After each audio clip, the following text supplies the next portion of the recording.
Değerli basın mensupları, Türk devletini yönetenlerin Doğu Türkistan'da yaşayan 30 milyonu aşkın Müslüman Türk hakkındaki düşünceleri sanki orada Çin devletine isyan eden ya da karşı gelen bir ayrılıkçı güç ya da bir etnik grup gibi bakmalarıdır.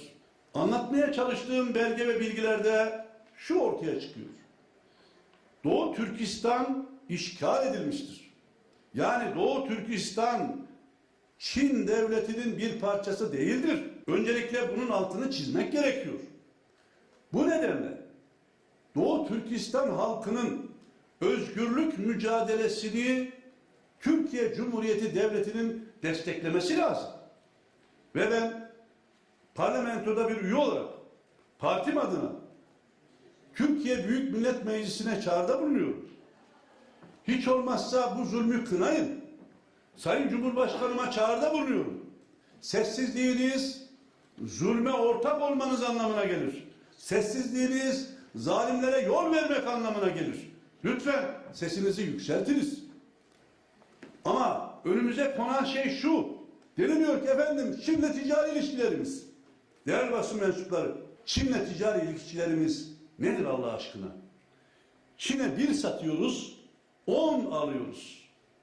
Yani Çin'le dış ticaret açığımız hiçbir ülkede olmadığı kadar ayan ve beyan ortada. Anlamadığımız şey şu. Türk hükümetinin Çin'deki bu zulme neden sessiz kaldığı gerçekten anlayamıyoruz. Rabia diyerek Mısır için kıyameti koparanlar, buradakiler Türk değil mi? Buradakiler Müslüman değil mi? Buradakiler insan değil mi? Yani Filistin için kıyameti koparanlar, Allah aşkına buradakiler insan değil mi?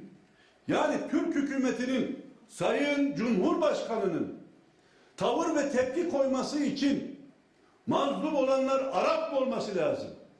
Biz diyoruz ki mazlum hangi milletten olursa olsun Türk töresi, Türk İslam ahlakı mazlumlara sahip çıkmayı emreder.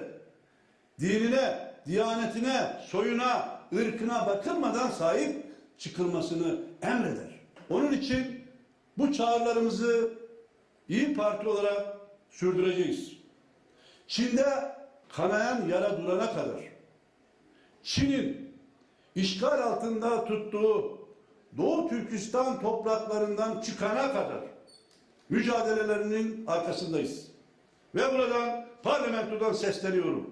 Doğu Türkistan devleti, Doğu Türkistan halkı özgürlüğüne kavuşana kadar yaşasın Doğu Türkistan halkının demokratik mücadelesi diyor, destekliyor ve desteklemeye devam edeceğimizi buradan bir kere daha ifade ediyorum. Saygılar sunuyorum.